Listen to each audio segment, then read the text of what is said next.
Good evening dear aspirants. Anantha IAS അക്കാഡമിയുടെ daily news analysis സെഷനിലേക്ക് എല്ലാവരെയും സ്വാഗതം ചെയ്യുകയാണ്. നമുക്ക് ഫസ്റ്റ് ആർട്ടിക്കിളിലേക്ക് പോകാം. ഫസ്റ്റ് ആർട്ടിക്കിൾ ഞാൻ ചൂസ് ചെയ്തിരിക്കുന്നത് ഒരു ഓപ്പൺ എഡിറ്റോറിയൽ ആണ്. ഇന്നത്തെ എഡിറ്റോറിയൽ സെഷൻ ഒന്ന് വന്നിരിക്കുന്നത് നമ്മളുടെ ഡൽഹി സ്ട്രേ ഡോഗ്സ് റിലേറ്റഡ് ആയിട്ടാണ് ഫസ്റ്റ് എഡിറ്റോറിയൽ വന്നിരിക്കുന്നത്. സെക്കൻഡ് എഡിറ്റോറിയൽ ഗാസയുമായി ബന്ധപ്പെട്ട് അല്ലെങ്കിൽ ഹ്യൂമൻ മെയ്ഡ് ആയിട്ടുള്ള ഒരു ഫമൈനാണ് ഗാസയിൽ നടക്കുന്നത് എന്നുള്ളതുമായി ബന്ധപ്പെട്ടിട്ടുള്ള ഒരു വാർത്തയായിരുന്നു രണ്ട് എഡിറ്റോറിയൽ. സോ ഇത് രണ്ടും നമ്മൾ ഡീറ്റെയിൽ ആയിട്ട് തന്നെ മുന്നേ ക്ലാസ്സുകളിൽ മുന്നത്തെ സെഷനുകളിൽ ഡിസ്കസ് ചെയ്തിട്ടുള്ള കാര്യങ്ങളാണ്. സോ നമുക്ക് ഇന്ന് നമ്മളുടെ constitutional amendment bill 130th constitutional amendment bill നമ്മൾ കഴിഞ്ഞ ആഴ്ചയിൽ ഇൻട്രൊഡ്യൂസ് ചെയ്തിട്ടുണ്ടായിരുന്നു. അമിത്ഷാ പോക്കറ്റിൽ നിന്നെടുത്ത് ഒരു ബില്ല് അങ്ങോട്ട് ഇൻട്രൊഡ്യൂസ് ചെയ്തു. തലേ ദിവസം വൈകുന്നേരമാണ് എല്ലാ MPമാർക്കും എന്ത് കിട്ടുന്നത്, ഈ ബില്ലിന്റെ കോപ്പി ഫസ്റ്റ് റീഡിങ്ങിന് കൊടുക്കുന്നത്. സോ അത്രയും ജനാധിപത്യ വിരുദ്ധമായിട്ടാണ് ഒരു ബില്ല് സഭയിൽ ഇൻട്രൊഡ്യൂസ് ചെയ്തത്. സഭയിൽ ബില്ല് ഇൻട്രൊഡ്യൂസ് ചെയ്യാനായിട്ട് ഇത്ര ദിവസം മുന്നേ പറയണം എന്നുള്ളൊരു കീഴ്വഴക്കവും ഒക്കെ സഭാ നടപടികളിലൊക്കെ ഉണ്ട്. സോ ഇതെല്ലാം പാലിക്കാതെയാണ്. സോ പെർട്ടിക്കുലർലി ഈ ബില്ലിന്റെ ഒരു റൈറ്റ്സ് അല്ലെങ്കിൽ മെറിറ്റ്സ് ആണ് നമ്മൾ ഇവിടെ ഡിസ്കസ് ചെയ്യാൻ പോകുന്നത്. പെർട്ടിക്കുലർലി 4 കേസ് ലോസിനെ ആസ്പദമാക്കിയിട്ടാണ് നമ്മൾ ഈ ഡിസ്കഷൻ കൊണ്ടുപോകാൻ പോകുന്നത്. ഓക്കെ, സോ എന്താണ് കറന്റ്ലി ഉള്ള കോൺസ്റ്റിറ്റ്യൂഷണൽ പൊസിഷൻ എന്ന് നമ്മൾ നോക്കും.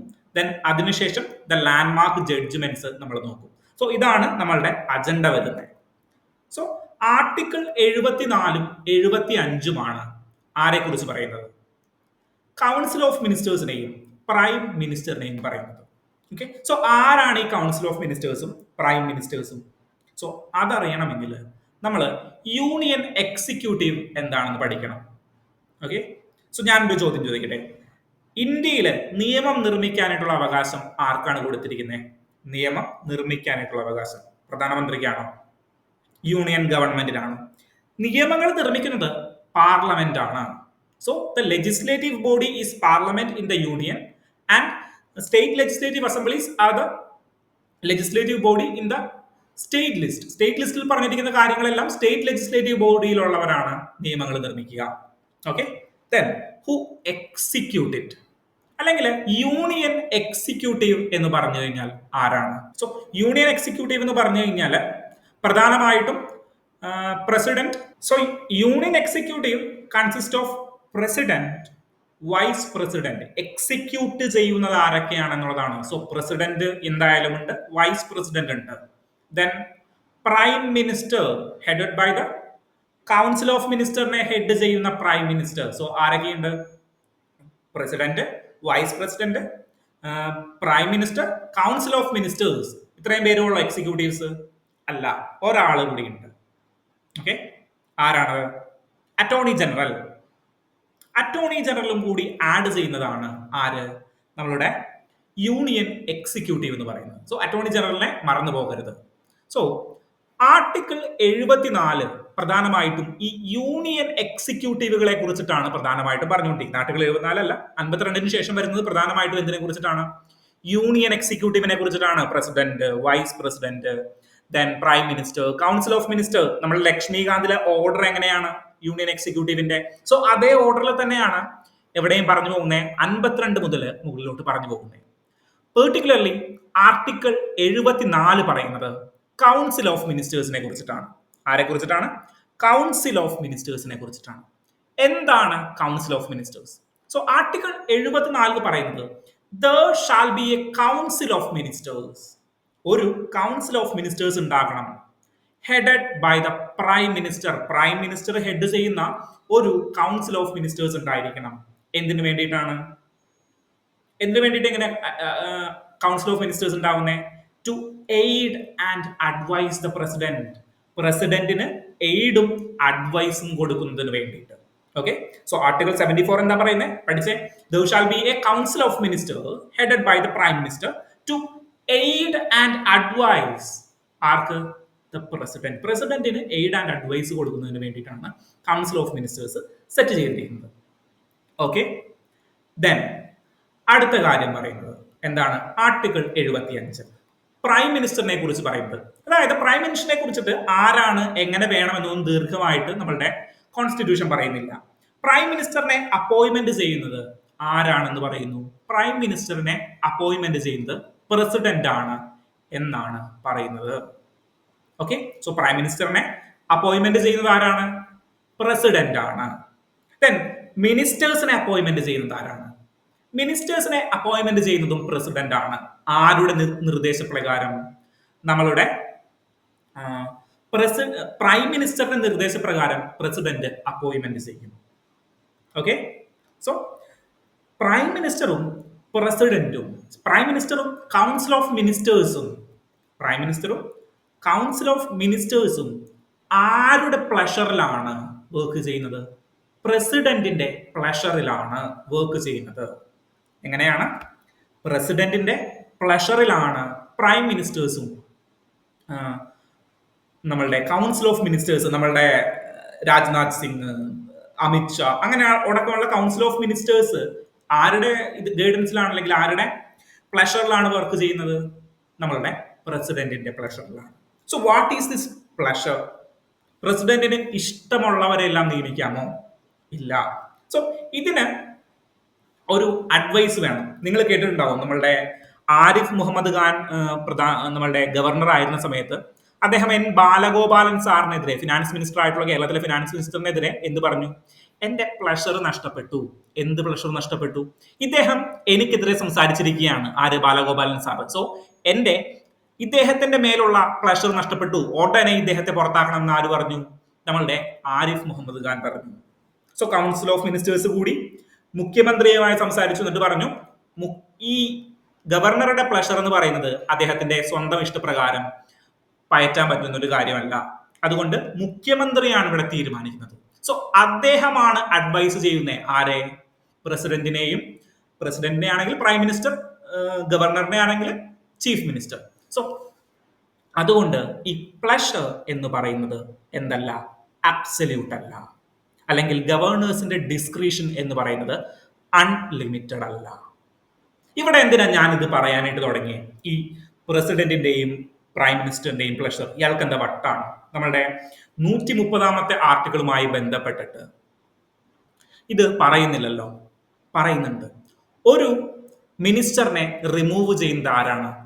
ഒരു മിനിസ്റ്ററിനെ റിമൂവ് ചെയ്യുന്നത് പ്രസിഡന്റ് അല്ലെങ്കിൽ ഗവർണറാണ്. സ്റ്റേറ്റ് അസംബ്ലിയിലെ ഗവർണറാണ്. പക്ഷേ ഗവർണറിന് ഒറ്റയടിക്ക് റിമൂവ് ചെയ്യാനായിട്ട് പറ്റുമോ? ഇല്ല, പറ്റില്ല. പകരം ചീഫ് മിനിസ്റ്റേഴ്സിന്റെ അഡ്വൈസ് ഉണ്ടായിരിക്കണം. ആരുടെ അഡ്വൈസ് ഉണ്ടായിരിക്കണം? ചീഫ് മിനിസ്റ്റേഴ്സിന്റെ അഡ്വൈസ് ഉണ്ടായിരിക്കണം. സോ ഇവിടെ ഒരു പ്രശ്നമുണ്ട്. ഈ പ്ലഷർ എന്ന് പറയുന്നത്, അല്ലെങ്കിൽ ഗവർണേഴ്സ് എന്ന് പറയുന്നത്, പ്രസിഡന്റിന്റെ ഡിസ്ക്രിഷൻ എന്ന് പറയുന്നത് അൺലിമിറ്റഡ് ആണോ, അല്ലെങ്കിൽ അതിന് എന്തെങ്കിലും നിബന്ധനകളോ റെസ്ട്രിക്ഷനുകളോ ഉണ്ടോ? സോ ഇതുമായി ബന്ധപ്പെട്ട് 3 കേസ് ലോകളുണ്ട്. എന്തൊക്കെയുണ്ട്? 3 കേസ് ലോകളുണ്ട്. ഈ കേസ് ലോസിനെ നമുക്ക് ഡീറ്റെയിൽ ആയിട്ട് ഓരോന്നിനെയും പഠിക്കാം. ഓക്കെ, സോ ഡീറ്റെയിൽ ആയിട്ട് തന്നെ ഈ 3 കേസ് ലോസിനെയും നമ്മൾ പഠിക്കണം. ഒന്നാമത്തെ കേസ് ലോ ആണ് Shamsher Singh versus state of Punjab. ഏതാണ് case law? Shamsher Singh versus state of Punjab. 1974 5 ആണ് ഈ കേസ് ലോ നടക്കുന്നത്. ഓക്കെ, സോ ഈ കേസ് നടക്കുന്നത് 1975 എന്താണ്? പഞ്ചാബിന്റെ ഗവർണർ ആയിരുന്ന ആള് അന്ന് കൗൺസിൽ ഓഫ് മിനിസ്റ്റേഴ്സിന്റെ അഡ്വൈസ് ഇല്ലാണ്ട്, അല്ലെങ്കിൽ ചീഫ് മിനിസ്റ്ററുടെ അഡ്വൈസ് ഇല്ലാണ്ട് ചില കാര്യങ്ങൾ പ്രവർത്തിച്ചു. ഓക്കെ, സോ ഇതിനെതിരെ ആര് കോടതിയിലേക്ക് പോയി? ഷംഷേർ സിംഗ് കോടതിയിലേക്ക് പോയി. ആര് പോയി? ഷംഷേർ സിംഗ് കോടതിയിലേക്ക് പോയി. ദെൻ കോടതി 2 കാര്യങ്ങളാണ് ഇവിടെ ചെക്ക് ചെയ്തത്. Whether the governor act independently, governor independent ആയിട്ടാണോ ആക്ട് ചെയ്തത്? Whether such independent actions are constitutionally valid. Okay, ഈ 2 കാര്യങ്ങളും എന്ത് ചെയ്തു? കോർട്ട് കൃത്യമായിട്ട് അനലൈസ് ചെയ്തു. ഓക്കെ, ദെൻ കോർട്ട് അവിടെ ഒരു വിധി പ്രസ്താവത്തിലേക്ക് എത്തി. എന്താണ്? The court held that satisfaction means satisfaction based upon aid and advice of the council of ministers. അതായത് ഗവർണറിന്റെയും പ്രസിഡന്റിന്റെയും സാറ്റിസ്ഫാക്ഷൻ എന്ന് പറഞ്ഞു കഴിഞ്ഞാൽ എന്താണ്?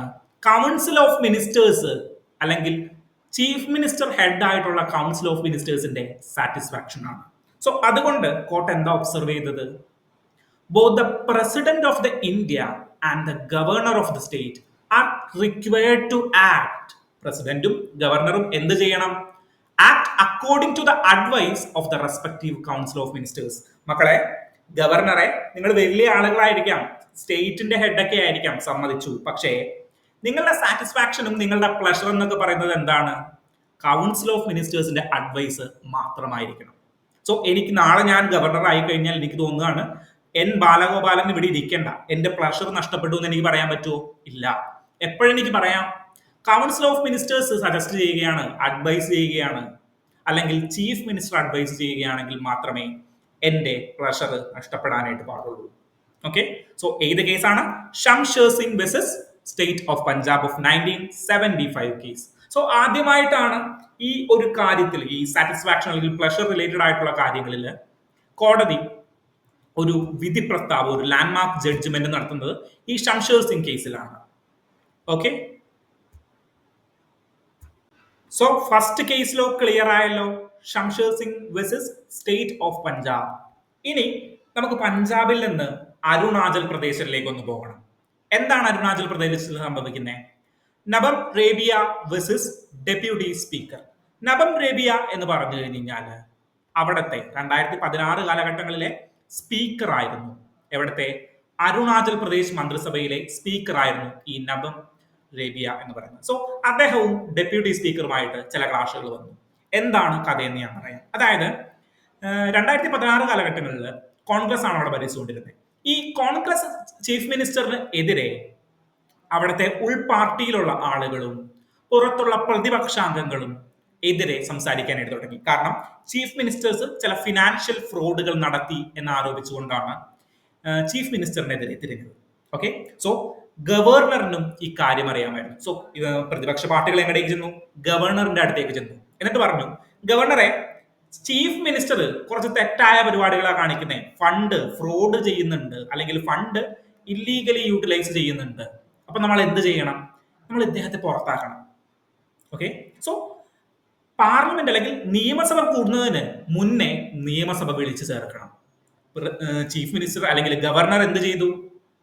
നിയമസഭ ജനുവരിയിലായിരുന്നു വിളിച്ചു കയറേണ്ടിയിരുന്നത്. ഡിസംബറിലേക്ക് തന്നെ, അതായത് 2015 ഡിസംബറിൽ തന്നെ നിയമസഭ വിളിച്ചു ചേരാനായിട്ട് ഗവർണർ ഉത്തരവിട്ടു. സോ ഗവർണർ ഉത്തരവിട്ടാലാണ് നിയമസഭ വിളിച്ചു ചേരുന്നത്.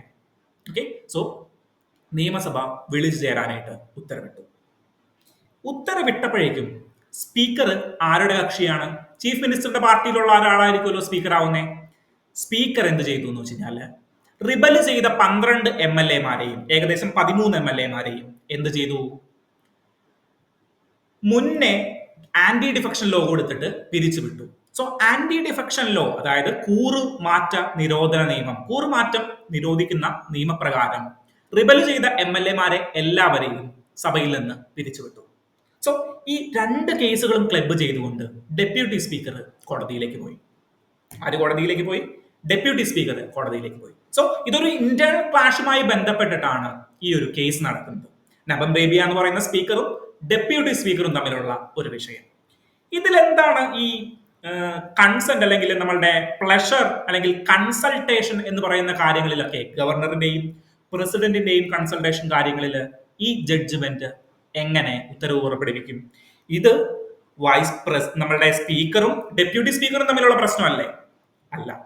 ഇവിടെ നമ്മളുടെ ഗവർണർ മുൻകൂട്ടി നിശ്ചയിച്ചൊരു തീയതിയിലേക്ക് നിയമസഭ വിളിച്ചു ചേർത്തു എന്ന് ഞാൻ പറഞ്ഞല്ലോ.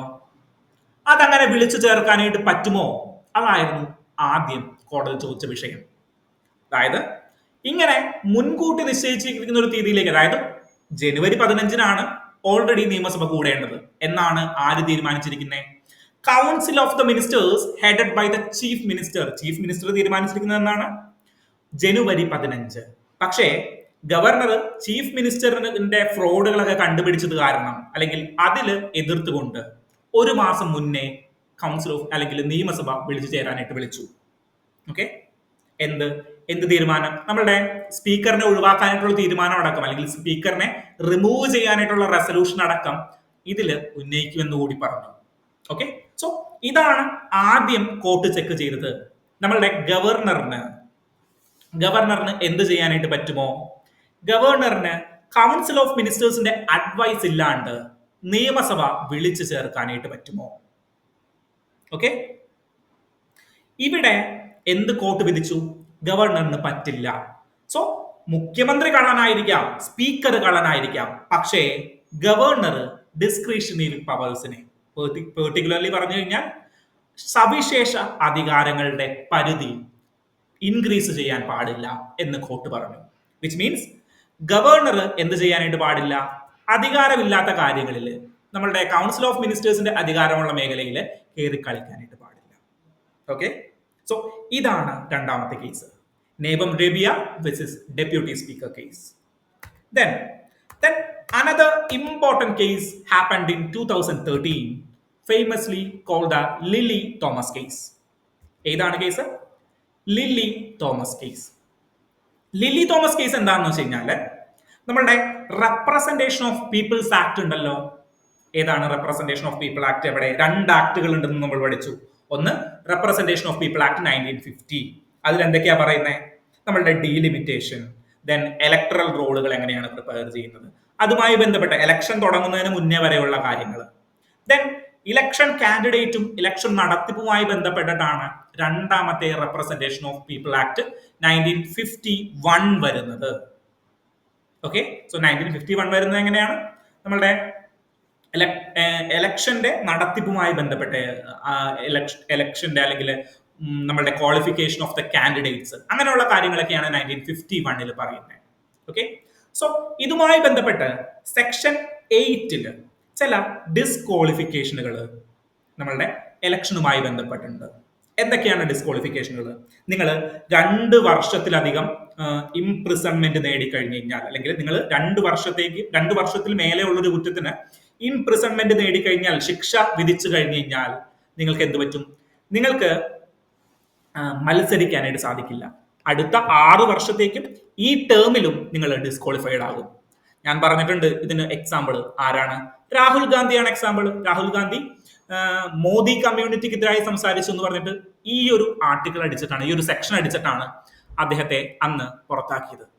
ഓക്കെ, സോ 2 വർഷവും 1 ദിവസവുമാണ് അദ്ദേഹത്തിന് കൊടുത്ത എത്ര നമ്മളുടെ ശിക്ഷ എന്ന് പറയുന്നത്. 2 വർഷവും 1 ദിവസവും ഇംപ്രിസൺമെന്റ് ആണ്. ഓക്കെ, സോ ഇവിടെ ഇങ്ങനെ 2 വർഷം ഇംപ്രിസൺമെന്റ് വിധിച്ചു കഴിഞ്ഞു കഴിഞ്ഞാൽ ഒരു പെർട്ടിക്കുലർ ലോ ഉണ്ടായിരുന്നു. അതായത് 3 മാസത്തിനുള്ളിൽ ആർക്ക് അപ്പീൽ പോകാം? നമ്മളുടെ കൺവിക്റ്റഡ് മെമ്പേഴ്സിന് അപ്പീൽ പോകാം. ഓക്കെ, അതായത് 2 വർഷത്തിലേക്കുള്ള കേസുകളിലേക്ക് വിധിച്ചു കഴിഞ്ഞു കഴിഞ്ഞാൽ എന്താ പ്രശ്നം? 3 മാസത്തിനുള്ളിൽ നമുക്ക് ഒരു അപ്പീൽ കൊടുക്കാം. ഹൈക്കോടതിയാണ് വിധിച്ചെങ്കിൽ സുപ്രീം കോടതിയിലേക്ക് അപ്പീൽ കൊടുക്കാം. സോ ഈ അപ്പീൽ കാലാവധിയിൽ അദ്ദേഹത്തിന് ഡിസ്ക്വാളിഫിക്കേഷൻ നേരിടില്ല. ഈ അപ്പീൽ കാലാവധിയിൽ അദ്ദേഹത്തിന് ഡിസ്ക്വാളിഫിക്കേഷൻ നേടില്ല. ലില്ലി തോമസില് സുപ്രീം കോടതി പറഞ്ഞു, മക്കളെ നില്ല്, നിങ്ങൾ 2 വർഷം കാലാവധിയിലാണ് എന്ത് പറഞ്ഞിരിക്കുന്നത്? ഇദ്ദേഹത്തിന് ഡിസ്ക്വാളിഫിക്കേഷൻ അടിച്ചു കൊടുത്തിരിക്കുന്നത്. ദെൻ ഈ 3 മാസം കൊണ്ട് ഡിസ്ക്വാളിഫിക്കേഷൻ നേടില്ല. അതായത് 3 മാസം വേണമെങ്കിൽ അവർക്ക് മന്ത്രിയായിട്ടല്ല MP ആയിട്ടും MLA ആയിട്ടും തുടരാം. മനസ്സിലായോ? അത് തെറ്റല്ലേ? സോ ആ ഒരു നിയമം ഞാൻ എടുത്തു കളയുകയാണ്. സോ ആ ഒരു 3 മാസത്തെ അപ്പീൽ പീരീഡിൽ അവർ ഡിസ്ക്വാളിഫൈഡ് ആകില്ല എന്ന് പറയുന്ന ഒരു നിയമം ലില്ലി തോമസ് കേസിൽ എടുത്തു കളഞ്ഞു. So it's a landmark judgment. എന്തിനു വേണ്ടിയിട്ടാണ്? ക്രിമിനലൈസേഷൻ ഓഫ് പൊളിറ്റിക്സ് എന്ന് പറയുന്ന കാര്യങ്ങളിൽ 2 ഇമ്പോർട്ടന്റ് ലാൻഡ്മാർക്ക് ജഡ്ജ്മെന്റുകളാണ്. ഒന്ന് ഈ ലില്ലി തോമസ് കേസാണ്. ഡിസ്ക്വാളിഫിക്കേഷൻ ആയി കഴിഞ്ഞാൽ ആയതാണ്. ഓക്കോ, നിങ്ങൾ അപ്പീൽ പോവുകയോ വേറെ എന്ത് ചെയ്യുകയോ കാര്യങ്ങളൊക്കെ കുഴപ്പമില്ല, പക്ഷേ ഡിസ്ക്വാളിഫൈഡ് ആയത് തന്നെയാണ്. Then another important case is Manoj Narula versus Union of India. Okay, Manoj Narula versus Union of India case. So ഈ Manoj Narula versus union of India കേസും ഈ ക്രിമിനൽസ് ഇൻ പൊളിറ്റിക്സ് അല്ലെങ്കിൽ ക്രിമിനലൈസേഷൻ ഓഫ് പൊളിറ്റിക്സ്, ക്രിമിനൽസ് പൊളിറ്റിക്സിലേക്ക് വരുന്നത് തടയുന്നതുമായി ബന്ധപ്പെട്ടൊരു നിയമമായിരുന്നു. അതായത് ആർക്ക്? മിനിസ്റ്റേഴ്സിന് എന്ത് ചെയ്യാൻ പറ്റുമോ? മിനിസ്റ്റേഴ്സിന്, criminals ആയിട്ടുള്ള മിനിസ്റ്റേഴ്സിന് എന്ത് ചെയ്യാനായിട്ട് പറ്റുമോ? ആ മിനിസ്റ്റർഷിപ്പ് തുടരാനായിട്ട് സാധിക്കുമോ? സ്റ്റേറ്റ് ഗവൺമെന്റിന്റെ കീഴിലും സെൻട്രൽ ഗവൺമെന്റിന്റെ കീഴിലും ഹീനിയസ് ക്രൈംസിന് അക്യൂസ്ഡ് ആയിട്ടുള്ള മിനിസ്റ്റേഴ്സിന് തുടരുവാനായിട്ട് സാധിക്കുമോ ഇല്ലയോ എന്നുള്ളതായിരുന്നു ഈ ഒരു കേസില് യൂണിയൻ ഓഫ് നമ്മളുടെ സുപ്രീം കോടതി ചെക്ക് ചെയ്ത ഒരു കാര്യം. സോ സുപ്രീം കോടതി അവിടെ പറഞ്ഞത് അവർക്ക് തുടരാം, കുഴപ്പമില്ല. അതിൽ അന്തിമ തീരുമാനം എടുക്കേണ്ടത് ആരാണ്? അതിൽ അന്തിമ തീരുമാനം എടുക്കേണ്ടത് ചീഫ് മിനിസ്റ്ററും കൗൺസിൽ ഓഫ് മിനിസ്റ്റേഴ്സുമാണ്. ആരാണ്? ചീഫ് മിനിസ്റ്റേഴ്സും കൗൺസിൽ ഓഫ് മിനിസ്റ്റേഴ്സുമാണ്. നിങ്ങൾ സെക്ഷൻ 8(4) അല്ലെങ്കിൽ നമ്മളുടെ representation of people's act section 8 പ്രകാരം നിങ്ങൾ ഡിസ്ക്വാളിഫൈ ആയി. ഇമ്മീഡിയറ്റ് ഡിസ്ക്വാളിഫൈ ആയി കഴിഞ്ഞു കഴിഞ്ഞാൽ എന്ത് സംഭവിക്കും? അതായത് 2 വർഷത്തിന് മേലെ ഉള്ള ഒരു കേസ് നിങ്ങൾക്ക് വന്നു എന്ന് വിചാരിക്കുക. നിങ്ങളൊരു മുഖ്യമന്ത്രിയാണ്, നിങ്ങൾക്ക് 2 വർഷത്തിന് മേലെ തടവ് ശിക്ഷ ലഭിക്കാവുന്ന ഒരു കേസ് നിങ്ങളുടെ മേലേക്ക് വന്നു. ഓക്കെ, നിങ്ങൾ എന്ത് ചെയ്യും? നിങ്ങളുടെ MLA സ്ഥാനം ഓട്ടോമാറ്റിക്കലി പോകും. ഡിസ്ക്വാളിഫൈഡ് ആയല്ലോ, MLA സ്ഥാനം രാജിവെക്കും. പക്ഷേ നിങ്ങൾ മന്ത്രിസ്ഥാനം രാജിവെക്കുമോ? നോർമലി നോക്കിക്കഴിഞ്ഞ് കഴിഞ്ഞാൽ മന്ത്രിസ്ഥാനം രാജിവെക്കും. പക്ഷേ മന്ത്രിസ്ഥാനം രാജിവെക്കേണ്ടത് ഉണ്ടോ? അതുമായി ബന്ധപ്പെട്ട് സുപ്രീം കോടതി പറഞ്ഞു, മന്ത്രിസ്ഥാനം എന്ന് പറയുന്നത് ആര് കൊടുത്തിരിക്കുന്ന സ്ഥാനമാണ്? Council of ministers headed by chief minister കൊടുത്തിരിക്കുന്ന സ്ഥാനമാണ്. അത് എടുത്തു കളയാനായിട്ടുള്ള ഉത്തരവാദിത്വവും ആർക്കാണ്? ചീഫ് മിനിസ്റ്റേഴ്സിനാണ്. The court recognised the limitation of judicial power in ministerial appointment. Ministerial അപ്പോയിന്റ്മെന്റിൽ ജുഡീഷ്യൽ പവേഴ്സിന് ലിമിറ്റേഷൻ ഉണ്ട് എന്ന് കോടതി കണ്ടു.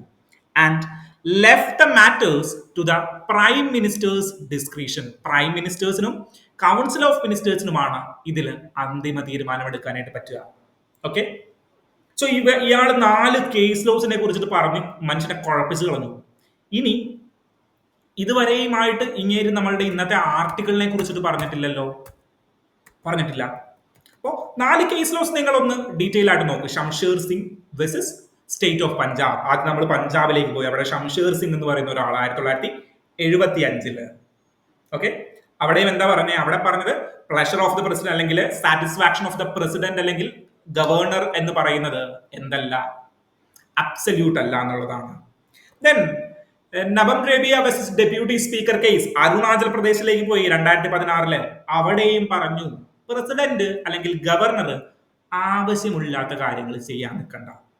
ഓക്കെ, ആർക്കാണ് അധികാരം? Council of ministers headed by the chief ministers. Okay, then criminalisation of പൊളിറ്റിക്സുമായി ബന്ധപ്പെട്ട് 2 കേസ് ലോസ്. ഏതാണ്? ഒന്ന് Lily Thomas versus the union of India case and Manoj Narula versus union of India case. Okay, ഈ 2 കേസ് ലോസിൽ ആദ്യത്തെ കേസ് ലോസിൽ സ്ട്രക്ക് ഡൗൺ ചെയ്തു. അതായത് 3 മാസത്തെ അപ്പീൽ പീരീഡ് ഒന്നും വേണ്ട. എന്താണ്?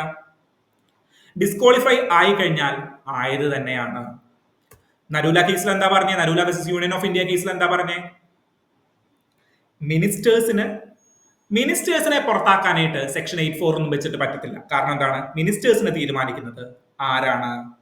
നമ്മളുടെ പ്രൈം മിനിസ്റ്റർ അല്ലെങ്കിൽ ചീഫ് മിനിസ്റ്റേഴ്സ് ആണ്. സോ നിങ്ങൾ MLA സ്ഥാനം രാജിവെച്ച് കഴിഞ്ഞാൽ, MLA സ്ഥാനം പുറത്താക്കപ്പെട്ട് കഴിഞ്ഞാലും നിങ്ങൾക്ക് മിനിസ്റ്ററായി തുടരാനായിട്ട് പറ്റുമോ? പറ്റും. MLA അല്ലാത്ത ഒരാൾക്ക് 6 മാസത്തേക്ക് മിനിസ്റ്റർ ആയിരിക്കാനായിട്ട് പറ്റും. ആ ക്ലോസ് അറിയാലോ നിങ്ങൾക്ക്. അതായത് നിങ്ങൾ MLA ആകണമെന്നില്ല, നിങ്ങൾക്ക് മിനിസ്റ്റർ ആകാൻ, മന്ത്രിയാകാനായിട്ടും ചീഫ് മിനിസ്റ്റർ ആകാനായിട്ടും പ്രൈം മിനിസ്റ്റർ ആകാനായിട്ടും നിങ്ങൾക്ക് MLA ഒന്നും ആകണമെന്നില്ല. 6 മാസം വരെ MLA അല്ലാത്ത ഒരാൾക്കും എന്ത് ചെയ്യാനായിട്ട് പറ്റും? മിനിസ്റ്റർ ആയിട്ടും ചീഫ് മിനിസ്റ്റർ ആയിട്ടും പ്രൈം മിനിസ്റ്റർ ആയിട്ടും ഇരിക്കാനായിട്ട് പറ്റും. EK നയനാർ, അങ്ങനെ ഡിഫറെന്റ് മിനിസ്റ്റേഴ്സ്. നമ്മളുടെ ആരാണ്? മൻമോഹൻ സിംഗ് രാജ്യസഭയിൽ നിന്നാണ് മിനിസ്റ്റർ ആയിട്ട് വന്നിരിക്കുന്നത്. സോ അങ്ങനെ ഡിഫറെന്റ് ആളുകൾ എന്താണ്? ഡിഫറെന്റ് ആളുകൾ മിനിസ്റ്റർ ആയിട്ട് ഇരുന്നിട്ടുണ്ട്, മെമ്പർ ഓഫ് പാർലമെന്റ് അല്ലാതിരുന്നിട്ട് 6 മാസക്കാലം വരെ. ദെൻ അവരെവിടെയെങ്കിലും നിർത്തിയിട്ട് ജയിച്ചു വരും. അങ്ങനെയാണ് നോർമലി ചെയ്യാറുള്ളത്. ഓക്കെ, സോ ഈ റെഗുലേഷനുകളെല്ലാം കൈവിരൽ ചൂണ്ടുന്നത് എന്തിലേക്കാണ്? ഈ 4 കേസ് ലോസും കൈവിരൽ ചൂണ്ടുന്നത് എന്തിലേക്കാണ്? കൗൺസിൽ ഓഫ് മിനിസ്റ്റേഴ്സിനും പ്രൈം മിനിസ്റ്റേഴ്സിനും ചീഫ് മിനിസ്റ്റേഴ്സിനുമുള്ള അധികാരത്തെ കുറിച്ചിട്ടാണ്. ആരെ റിമൂവ് ചെയ്യാനായിട്ട്? മിനിസ്റ്റേഴ്സിനെ റിമൂവ് ചെയ്യാനായിട്ട്. എനിക്ക് എന്റെ മന്ത്രിസഭയിലെ ഒരു മിനിസ്റ്ററിനെ റിമൂവ് ചെയ്യണമെങ്കിൽ അത് ഞാനാണ് തീരുമാനിക്കുന്നത്. കാരണം എന്താണ്?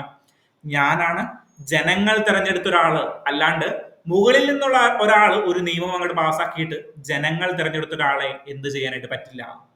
റിമൂവ് ചെയ്യാനായിട്ട് പറ്റില്ല. സോ അതാണ് ഈ കേസിലെ, അതാണ് ഈ ഒരു കോൺസ്റ്റിറ്റ്യൂഷണൽ അമെൻമെന്റ് ബില്ലിലെ ഏറ്റവും കാതലായിട്ടുള്ള ക്രിറ്റിസിസം. സോ എന്റെ സംസ്ഥാനത്തിലെ ഒരാളെ ഇത് ചെയ്യണമെങ്കിൽ, എന്റെ സംസ്ഥാനത്തിലെ ചീഫ് മിനിസ്റ്റേഴ്സിനെ റീകോൾ ചെയ്യണമെങ്കിൽ, ചീഫ് മിനിസ്റ്റേഴ്സിനെ മാറ്റണമെങ്കിൽ അത് കേന്ദ്ര ഗവൺമെന്റ് പറയേണ്ടതല്ല. പകരം എന്റെ സംസ്ഥാനത്തിലെ ആളുകൾ പറയേണ്ടതാണ്. ഇതാണ് ഈ പറഞ്ഞ 4 കേസ് ലോസിന്റെയും അടിസ്ഥാനം. ഓക്കെ, ഇവിടെയും പറയുന്നത്, ഈ ഒരു ആർട്ടിക്കിളിലും പറയുന്നത് ഇതാണ്. സോ ഈ 4 കേസ് ലോസ് ഒന്ന് നിങ്ങൾ ഡീറ്റെയിൽ ആയിട്ടൊന്ന് മനസ്സിലാക്കി. Shamsher Singh versus state of Punjab case, നമ്മളുടെ ഗവർണേഴ്സിനെ ലിമിറ്റ് ചെയ്തു. ഡെപ്യൂട്ടി സ്പീക്കറിന്റെ, നമ്മളുടെ അരുണാചൽ പ്രദേശിലെ ഡെപ്യൂട്ടി സ്പീക്കറിന്റെ കേസിൽ എന്താ പറയുന്നത്? അവിടെയും ഗവർണറിന്റെ പവറിനെ ലിമിറ്റ് ചെയ്യുകയാണ്. ഓക്കെ, പക്ഷെ ഒരു പ്രശ്നമുണ്ട്. എന്താണ്? പൊളിറ്റിസൈസേഷൻ അല്ലെങ്കിൽ ക്രിമിനലൈസേഷൻ ഓഫ് പൊളിറ്റിക്സ്, പൊളിറ്റിസൈസേഷൻ അല്ല, ക്രിമിനലൈസേഷൻ ഓഫ് പൊളിറ്റിക്സ്, അത് വരുമ്പോൾ 2 കേസ് ലോകൾ ഉണ്ട്. ഏതൊക്കെയാണ്? ലില്ലി തോമസ് കേസ്, ദെൻ ഏതാണ് കേസ് വരുന്നത്? നമ്മളുടെ Narula case, Manoj Narula versus union of India case. Narula കേസിൽ പറഞ്ഞു ഞങ്ങൾക്കതിന് പരിമിതികളുണ്ട്. സോ ഈ പരിമിതികൾ നമ്മളുടെ കോൺസ്റ്റിറ്റ്യൂഷൻ ഇറ്റ്സെൽഫ് ക്രിയേറ്റ് ചെയ്തിരിക്കുന്ന സാധനമാണ്. ഓക്കെ, സോ അതിനു മേലെ കൈകടത്താനായിട്ട് സാധിക്കുമോ എന്നുള്ളതാണ് ആര് ചെക്ക് ചെയ്യുന്നത്?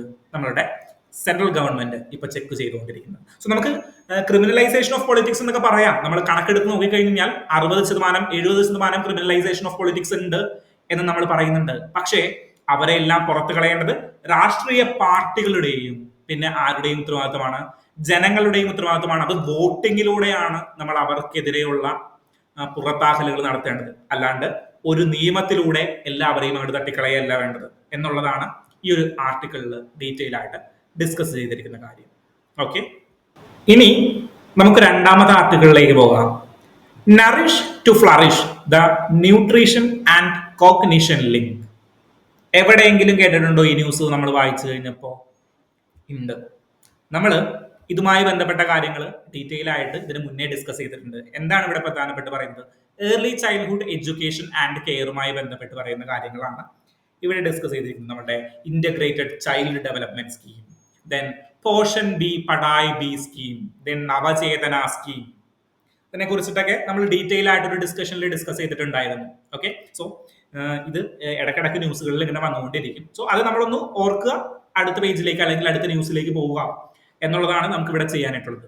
ഓക്കെ, സോ അധികം ടൈമൊന്നും ഇങ്ങനെയുള്ള ന്യൂസുകളിൽ സ്പെൻഡ് ചെയ്യരുത്. ഒരു പ്രാവശ്യം അത് നമ്മൾ പഠിച്ചു കഴിഞ്ഞാൽ, അല്ലെങ്കിൽ ഒരു പ്രാവശ്യം നമ്മളത് കേട്ട് മറന്നിട്ടുണ്ടെങ്കിൽ, എനിക്കറിയാം നിങ്ങൾ ഈ സ്കീമുകളൊക്കെ ചിലപ്പോൾ ഓർക്കണം എന്നില്ല, പക്ഷേ അതിന് മേലെ നമ്മൾ അധികം സ്പെൻഡ് ചെയ്യേണ്ട കാര്യമില്ല, ടൈം സ്പെൻഡ് ചെയ്യേണ്ട കാര്യമില്ല. നമുക്ക് ഇനിയും അടുത്ത മാസങ്ങളിൽ ചിലപ്പോൾ വീണ്ടും ന്യൂസുകളിൽ വരും. സോ ഇത് ഈ ഒരു പ്രോസസ്സ് കംപ്ലീറ്റ് ചെയ്യുമ്പോഴേക്കും നമ്മുടെ മനസ്സിൽ ഉറക്കുന്ന ഒരു കാര്യമാണ്. അല്ലാണ്ട് അതിന് വേണ്ടിയിട്ട് നമ്മൾ എക്സ്ട്രാ എഫേർട്ട് ഒന്നും ഇടണ്ട. പക്ഷേ നമ്മൾ എക്സ്ട്രാ എഫേർട്ട് ഇടേണ്ട കാര്യങ്ങളുണ്ട്. നമ്മൾ ഇതിന് മുന്നേ ഡിസ്കസ് ചെയ്ത കേസ് ലോസ് ചിലപ്പോൾ ഇപ്പോഴേ സംസാരിക്കത്തുള്ളൂ, ഇങ്ങനെ ഒരു വിഷയം വരുമ്പോഴേ സംസാരിക്കത്തുള്ളൂ. ദെൻ ജോഗ്രഫിക്കൽ പാർട്ട്, ഇതെല്ലാം ആണ് നമുക്ക് ന്യൂസിൽ നിന്ന് കുറച്ച് കൂടുതലായിട്ട് കിട്ടേണ്ടത്. ഓക്കെ, സോ ഈ ഒരു ന്യൂസ് നിങ്ങൾ ഓർക്കുന്നുണ്ടോ? എവിടെ ഓർക്കാനല്ലേ, ഇങ്ങനെ ഒരു ന്യൂസ് കുറച്ച് നാൾ മുന്നേ വന്നിട്ടുണ്ടായിരുന്നു. അപ്പൊ നമ്മൾ എടുത്ത് ഡിസ്കസ് ചെയ്തിട്ടുണ്ടായിരുന്നു, early childhood care and education in India. Okay, so എന്താണ് early childhood care and education? ഒരു ഗർഭസ്ഥ ശിശുവായിരിക്കുന്ന സമയം മുതൽ 6 വയസ്സ് വരെയുള്ള കാലഘട്ടങ്ങളിലെയാണ് നമ്മൾ early childhood care and education എന്ന് പറയുന്നത്. Okay, so early childhood care and education policy നമ്മൾ 2013 നമ്മൾ ഇംപ്ലിമെന്റ് ചെയ്തിട്ടുണ്ടായിരുന്നു. അതിൽ നമ്മൾ 3 കാറ്റഗറിയിൽ നമ്മൾ ഡിവൈഡ് ചെയ്തു. ഒന്ന് എങ്ങനെയാണ്? കൺസെപ്ഷൻസ് ടു ബർത്ത്, അതായത് ഏർലി ചൈൽഡ്ഹുഡ് എഡ്യൂക്കേഷനെ നമ്മൾ 3 കാറ്റഗറിയിൽ ഡിവൈഡ് ചെയ്തു. എങ്ങനെയാണ്? Conception to birth, then birth to 3 years, then 3 to 6 years. ഇങ്ങനെ 3 കാറ്റഗറിയിൽ നമ്മൾ ഏർലി ചൈൽഡ്ഹുഡ് കെയർസിനെ ക്രിയേറ്റ് ചെയ്തു. സോ ഈ ഒരു ആർട്ടിക്കിൾ പറയുന്നത് ആദ്യത്തെ 1000 ദിവസം, ഇന്നത്തെ ആർട്ടിക്കിൾ എന്താ പറയുന്നത്? ആദ്യത്തെ 1000 ദിവസവുമാണ് ഒരു കുട്ടിയുടെ അല്ലെങ്കിൽ ഒരു ശിശുവിന്റെ ഏറ്റവും പ്രൈം കാലഘട്ടം എന്ന് പറയുന്നത്. ബ്രെയിൻ, സ്പൈനൽ കോഡ്സ്, അങ്ങനെ എല്ലാ കാര്യങ്ങളും ഡെവലപ്ഡ് ആകുന്നതും, മെച്യൂരിറ്റി, മാക്സിമം ബ്രെയിനൊക്കെ ഏറ്റവും ഡെവലപ്ഡ് ആകുന്ന ഒരു കാലഘട്ടം ആദ്യത്തെ 1000 ദിവസങ്ങളാണ്. വിച്ച് മീൻസ് 2 വയസ്സ് വരെയുള്ള കാലഘട്ടങ്ങളൊക്കെയാണ്. ഓക്കെ, സോ 3 വയസ്സ് വരെയുള്ള പീരീഡിലാണ് നമ്മൾ ഏറ്റവും കൂടുതൽ ന്യൂട്രീഷനും ദെൻ ബാക്കിയുള്ള സപ്പോർട്ടുകളും, മെന്റൽ സപ്പോർട്ടുകളാണെങ്കിലും എല്ലാം ആർക്ക് കൊടുക്കേണ്ടത്? ഒരു കുഞ്ഞു കുട്ടിക്ക് കൊടുക്കേണ്ടത്. ഓക്കെ, സോ അതുമായി ബന്ധപ്പെട്ടിട്ടാണ് ആദ്യത്തെ പാരാഗ്രാഫ് വരുന്നത്. ദെൻ രണ്ടാമത്തെ പാരാഗ്രാഫിൽ എന്താ പറയുന്നത്? രണ്ടാമത്തെ പാരാഗ്രാഫിൽ integrated child development scheme, Poshan Bhi Padhai Bhi scheme, ഇതിനെ കുറിച്ചിട്ടെല്ലാമാണ് ഡീറ്റെയിൽ ആയിട്ട് പറയുന്നത്. ഓക്കെ, സോ നമുക്ക് ഏതാ പോളിസി ഉള്ളത്, ഏത് മാസത്താണ്? സോ നമ്മൾ ഇതിനെ ഒന്ന് അണ്ടർസ്റ്റാൻഡ് ചെയ്യുന്നു. എന്നാണ് ഇന്റഗ്രേറ്റഡ് ചൈൽഡ് ഡെവലപ്മെന്റ് സ്കീം എന്ന് പറഞ്ഞാൽ പഴയ ഒരു സ്കീമാണ്. 1975 കാലഘട്ടങ്ങളിൽ തുടങ്ങിയ ഒരു സ്കീമാണ് ഇന്റഗ്രേറ്റഡ് ചൈൽഡ് ഡെവലപ്മെന്റ് സ്കീം. മാറുന്ന കാലത്തിനനുസരിച്ച് നമ്മൾ ഏർലി ചൈൽഡ്ഹുഡ് കെയർ പോളിസി നമ്മൾ ക്രിയേറ്റ് ചെയ്തു. Childhood care and education policy, ECCE policy 2013. Okay, അത് പ്രകാരം നമ്മൾ 3 ഡിവൈഡ് ചെയ്തു. കൺസെപ്ഷനിലിരിക്കുന്ന കാലഘട്ടം മുതൽ ബർത്ത് വരെയുള്ള കാലഘട്ടം ഒന്നാമത്തെ പോളിസി അല്ലെങ്കിൽ ഒന്നാമത്തെ ടൈപ്പ് ആയിട്ടും, ദെൻ 1 വയസ്സ് മുതൽ 3 വയസ്സ് വരെയുള്ളവരെ എന്ത് സെക്കൻഡ് സ്റ്റേജിലും, തേർഡ് സ്റ്റേജിലും 3 വയസ്സ് മുതൽ 6 വയസ്സ് വരെയുള്ളവരെ ഡിവൈഡ് ചെയ്തു. ഓക്കെ, സോ നമ്മളിങ്ങനെ ഡിവൈഡ് ചെയ്യുന്നത് എന്താണ്? കുറച്ചും കൂടി അവർക്ക് പ്രൊജക്റ്റഡ് ആയിട്ട് അല്ലെങ്കിൽ അവർക്ക് എത്തുന്ന രീതിയിലേക്കുള്ള പ്രാക്ടിക്കൽ ആയിട്ടുള്ള കാര്യങ്ങൾ കൊടുക്കുന്നതിന് വേണ്ടിയിട്ടാണ്. Okay, then integrated child development സ്കീമിനെ കുറിച്ച് ഞാൻ പറഞ്ഞു. പോർഷൻ ബി പഠായി ബി പേരിൽ തന്നെയുണ്ട്. 2013 ഏത് മിനിസ്ട്രിയാണ് പോർഷൻ ബി പഠായി ബി സ്കീം ഇൻട്രൊഡ്യൂസ് ചെയ്തത്? Ministry of women and child development. അല്ലാണ്ട് ആരും ഇൻട്രൊഡ്യൂസ് ചെയ്യാനാണല്ലേ? അതെ, ministry of women and child development സ്കീമാണ്, മിനിസ്ട്രിയാണ് പോർഷൻ ബി പഠായി ബി എന്ന് പറയുന്ന സ്കീം ഇൻട്രൊഡ്യൂസ് ചെയ്തത്. എന്താണ്? പോഷകാഹാരം മാത്രമല്ല, പഠിത്തം കൂടി വേണം. സ്റ്റുഡൻസിന് പല രീതിയിലുള്ള പഠിത്തം വേണം. സോ എന്ത് ചെയ്തു? എന്താണ് ഇവർക്ക് പോഷകാഹാരം കൊടുക്കുക എന്നുള്ളതാണോ ഈ ഒരു ലക്ഷ്യം, ഈ ഒരു പ്രൊജക്ടിന്റെ ലക്ഷ്യം, ഈ ഒരു സ്കീമിന്റെ ലക്ഷ്യം? അല്ല. അംഗനവാടി ടീച്ചേഴ്സിനെ, ആശാ വർക്കേഴ്സിനെ, അങ്ങനെയുള്ളവരൊക്കെ ഈ ചൈൽഡ് കെയറുമായി ബന്ധപ്പെട്ട് നിൽക്കുന്ന ഇൻഡിവിജ്വൽസിനെ, പേഴ്സണൽസിനെ ട്രെയിൻ ചെയ്യിക്കുക എന്നുള്ളതാണ് ഇവരുടെ പ്രധാന ഉദ്ദേശം. ഓക്കെ, സോ ഇതുമായി ബന്ധപ്പെട്ട് 2 സ്കീമുകൾ ഇൻട്രൊഡ്യൂസ് ചെയ്തു. എന്തൊക്കെയാണ്? ഒന്ന് Navchetana scheme, and Aadharshila scheme.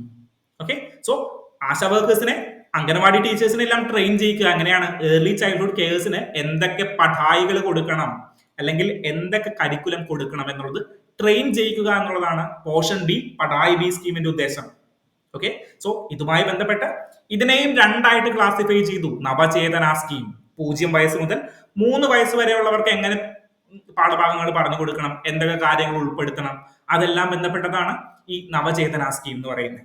Okay, then 3 വയസ്സ് മുതൽ 6 വയസ്സ് വരെയുള്ളവർ, അവർ കുറച്ച് വളർന്നു, അപ്പൊ അവർക്ക് എന്ത് ചെയ്യണം? കുറച്ചും കൂടി മുതിർന്ന കുട്ടികൾക്ക് വേണ്ട പഠന സഹായങ്ങളും അല്ലെങ്കിൽ പഠന രീതികളുമായിരിക്കും അവർക്ക് കീപ്പ് ചെയ്യേണ്ടത്. ഇപ്പൊ അനന്ത AIS അക്കാഡമിക്ക് ലെവൽ 1 ഫൗണ്ടേഷൻ പ്രോഗ്രാമും ലെവൽ 2 ഫൗണ്ടേഷൻ പ്രോഗ്രാമും ലെവൽ 3 ഫൗണ്ടേഷൻ പ്രോഗ്രാം ഉള്ളതുപോലെ 6 വയസ്സ് വരെയുള്ള കുട്ടികൾക്ക് കരിക്കുലം പഠായിക്ക് വേണ്ടിയിട്ട് അല്ലെങ്കിൽ പഠിത്തത്തിന് വേണ്ടിയിട്ട് നമ്മൾ എന്ത് ചെയ്തു? 2 രീതിയിൽ പഠിത്തത്തിന് വേണ്ടിയിട്ട് നമ്മളുടെ ടീച്ചേഴ്സിനെ ട്രെയിൻ ചെയ്യാനായിട്ട് നമ്മൾ എന്ത് ചെയ്തു? 2 രീതിയിൽ, Navachetana scheme and Aadharshila scheme. Okay, 0 മുതൽ 3 വരെ, 3 മുതൽ 6 വയസ്സ് വരെ. ഓക്കെ, സോ ചിലപ്പോൾ പ്രിലിംസിന് ഇങ്ങനെ ഒരു ചോദ്യം ചോദിക്കാം, Aadharshila and Navchetana schemes, Navchetana recently seen in news is related to. Aadharshila, Navchetana എന്ത് പറയും? ഹിസ്റ്റോറിക്കൽ ബുക്സ് ആണ്, അല്ലെങ്കിൽ historical text books in the Gupta period. Then എന്താണ്, വേറെ എന്തെങ്കിലും 2 ടോപ്പിക്കുകളും കൊടുക്കും. അതിനുശേഷം early childhood care and education policy. അങ്ങനെ കൊടുത്തു കഴിഞ്ഞ് കഴിഞ്ഞാൽ നമ്മൾ എന്തിലേക്ക് പോകാനുള്ള ചാൻസ് ഉണ്ട്? ഈ 2 പേരുകൾ കേട്ടിട്ടില്ലെങ്കിൽ നമ്മൾ ആ ഒരു ക്വസ്റ്റ്യൻ തെറ്റിക്കാനായിട്ടുള്ള സാധ്യതയുണ്ട്. ഓക്കെ, സോ അങ്ങനെയുള്ള ബൗൺസർ ക്വസ്റ്റ്യനുകൾ ചിലപ്പോൾ വേണമെങ്കിൽ മാത്രം, ഇമ്പോർട്ടന്റ് അല്ല, എന്നാലും നിങ്ങളൊന്ന് മനസ്സിലാക്കിയിരിക്കുക. നവചേതന ആൻഡ് ആധാരശില മെയിൻസിലൊക്കെ യൂസ് ചെയ്യാനായിട്ട് പറ്റും. ബേട്ടി ബചാവോ ബേട്ടി പഠാവോ മാത്രമല്ല നമുക്കുള്ള പോർഷൻ ബി പഠായി ബി സ്കീമൊക്കെ ഇന്ന് നമ്മൾ എഴുതേണ്ട കാലം അതിക്രമിച്ചിരിക്കുന്നു. ഓക്കെ, സോ ഇനി നമുക്ക് നെക്സ്റ്റ് ആർട്ടിക്കിളിലേക്ക് പോകാം. നെക്സ്റ്റ് ആർട്ടിക്കിൾ എന്ന് പറയുന്നത് ആർക്കിയോളജിക്കൽ സർവേസിനെ കുറിച്ചിട്ടാണ്. അതായത് ആർക്കിയോളജിക്കൽ സർവേ സൈറ്റുകൾ കണക്ട് ചെയ്യുന്നതുമായി ബന്ധപ്പെട്ടുള്ള ക്രെഡിബിലിറ്റി ക്രൈസിസിനെയാണ് ഇവിടെ എടുത്തു പറഞ്ഞിരിക്കുന്നത്.